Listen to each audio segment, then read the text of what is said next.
Good morning, good morning, good morning. Welcome back. Today, we got more engine bay work on the CRX. But before we do, we have to make a quick run to Harbor Freight to pick up a couple things that I am missing to sand down the CRX. We got a special guest today with us. Where did you come from? Going to Harbor Freight with us, finally. Yeah. This girl doesn't like to come out the house, yo. So let's go ahead and head to Harbor Freight and grab what we need and come on back and get started on the CRX. All right, made it back from the freight. I'll show you guys what I picked up. Nothing too fancy. This is some like abrasive wheel to remove like paint and whatnot, and without damaging the metal.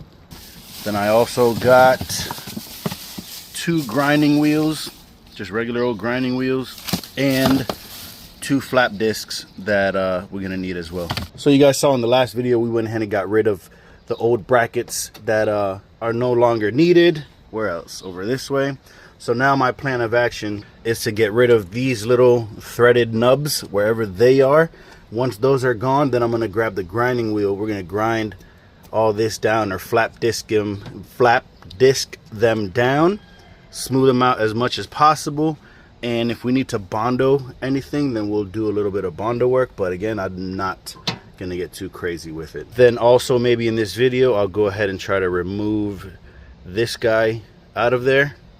This is my fuel. I believe this is my feed, and I believe this is my return. Please correct me if I'm wrong, or this actually might be my return. I think this is actually might be my return, and I think this might be like a breather. This guy here is for the heating coil, I believe, which I could literally just push that back in. And then these guys, I'm gonna try, I think my idea is to ream it out to make it a good circle again, and then find rubber caps to put there, and I'm gonna leave them as is. And the rest of the engine bay, I will probably let my paint guy, you know, sand and deal with the rest. So like I said, let's first get started with the cutoff wheel and get rid of those little threaded nipples that are on the firewall.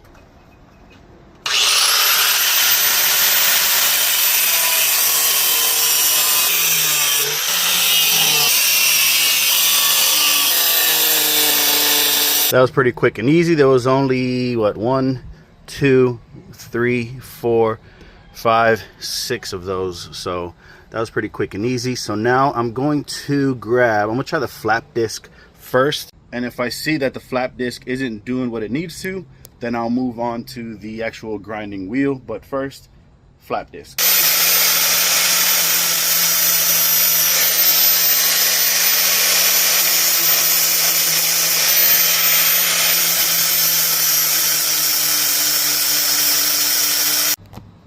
All right, so you guys just saw me do that, and look how nice and smooth it came out. The little spot weld is practically gone.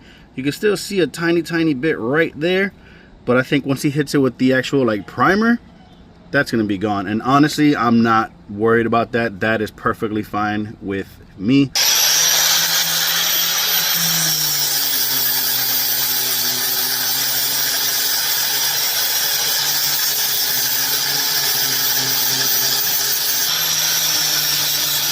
I wasn't gonna sit there and record that, you know, every last step of me grinding every little spot, but you can go ahead and see what it's looking like.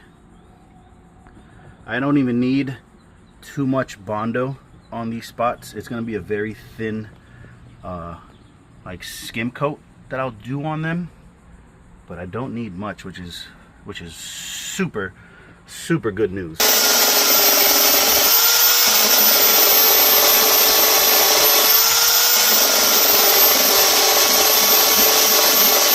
Now that that little part is done, we can go ahead and start mixing up a little bit of bondo and spread it around on these spots.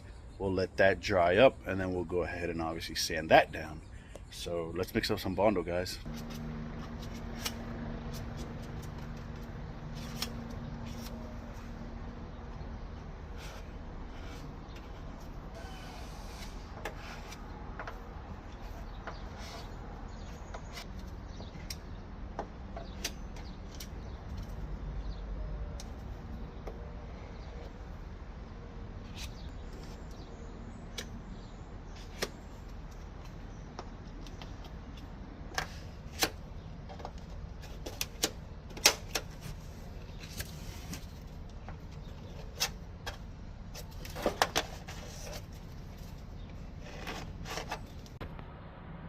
bondo process is now done.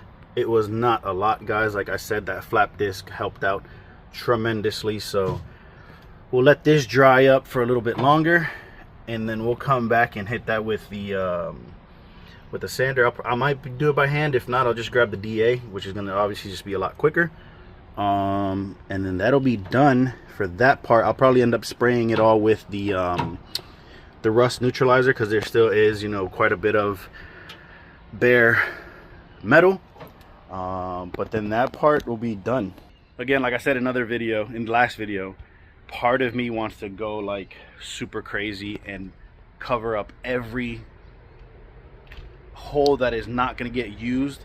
But then part of me is like, no, leave it as is. This is not going to be a show car, even though it's going to be, you know, pretty damn clean, but it's not going to be a show car. So I'm going to leave the holes as is.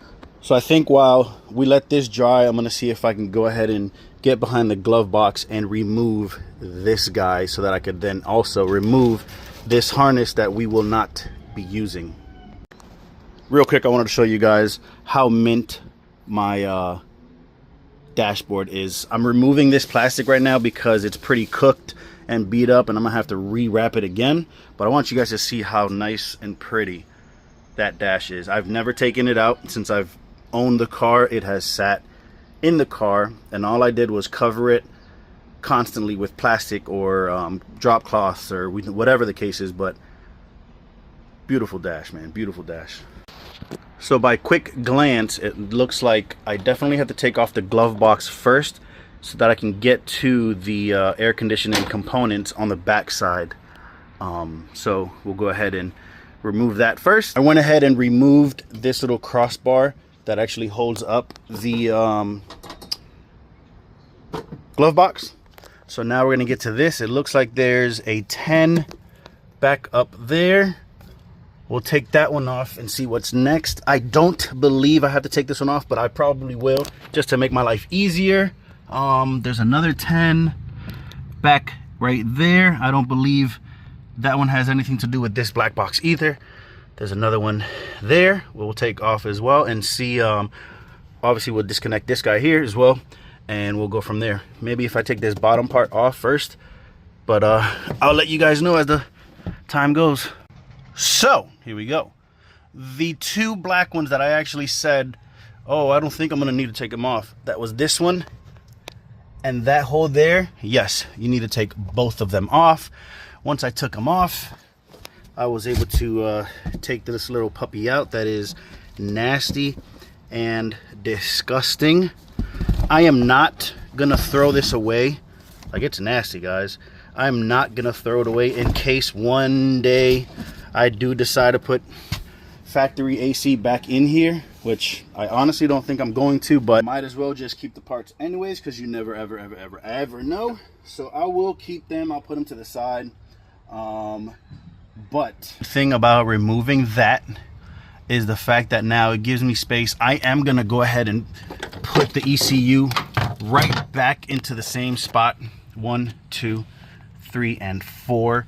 I'm gonna build like a little bracket so that I could put my ECU there, and then most likely my fuse box will sit up there in between them.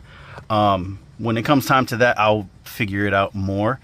I might even put the fuse box back here or something, I don't know, or even here in this corner. But anywho, it is out.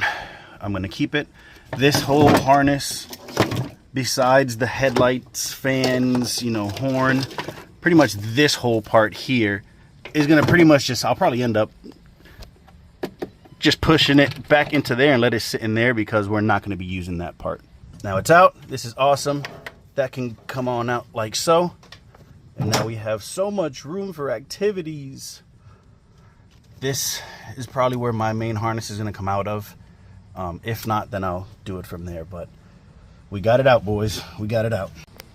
For the record, I am going to go ahead and put the glove box back, because I don't need to mess with that at the moment. I don't want to lose any kind of hardware or brackets or anything. So I'm going to put that back and make it seem as if we never messed with it.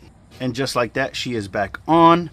This needs to get vacuumed, or I'll grab the blower later on when I finish everything and get rid of all of this. But glove box is back on. Now I can go ahead and remove this whole entire ugly harness that we will not be using, but I will not be throwing it away. I am going to keep it in my, let's call it my OEM CRX bucket.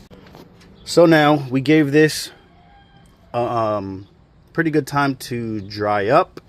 This again is going to get capped off with probably rubber caps. This, I believe, is my feed for my fuel, which obviously I got to keep. This is my return for my fuel, which obviously I got to keep. I want to say that this is a breather. Please correct me if I am wrong.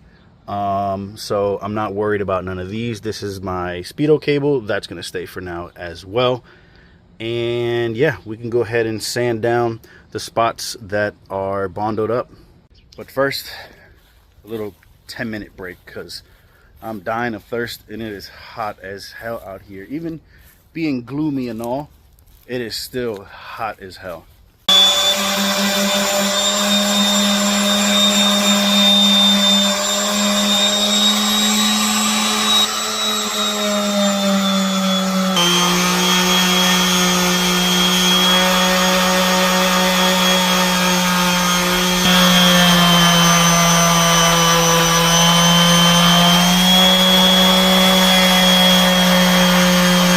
Hell yeah, man. That's what I'm talking about. Everything is nice and smooth. It's not too crazy. I didn't go too crazy, y'all. I kept it cool, calm, and collective. Now I'm gonna go ahead and grab the blower, blow everything off, wipe everything down that I sanded with the paint thinner, let that dry, and then hit it with the rust neutralizer. We're getting there, guys. We are getting there.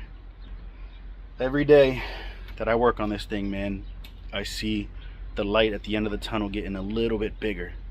So we're there, we're there.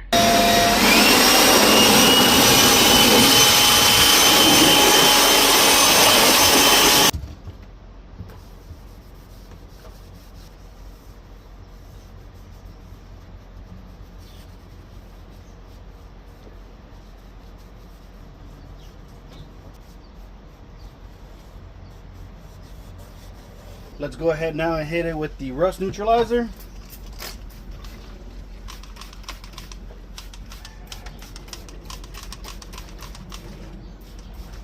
All right, now that'll go ahead and dry overnight. I'm probably not gonna prime it. And if I do, I'll probably just do it off camera. Y'all don't need to see me prime that with the spray can. And yeah, next step, they're gonna be to weld the motor mount, or I know that I still have to put the seam sealer back on a lot of these cracks that I originally removed it from because it was just nasty looking. So there's a couple spots that need the seam sealer, so I might do that next, and then the mount, or vice versa. So that's going to be the next step. And just like that, another successful video, another successful day working on the CRX. The engine bay is almost done and ready to leave the tent and get paint. If you haven't already, go ahead and subscribe. For those who have subscribed already, thank you very much. Make sure y'all like, comment, share, hit that notification button. You guys know the vibes, man. Chase the dream, not the competition. Peace.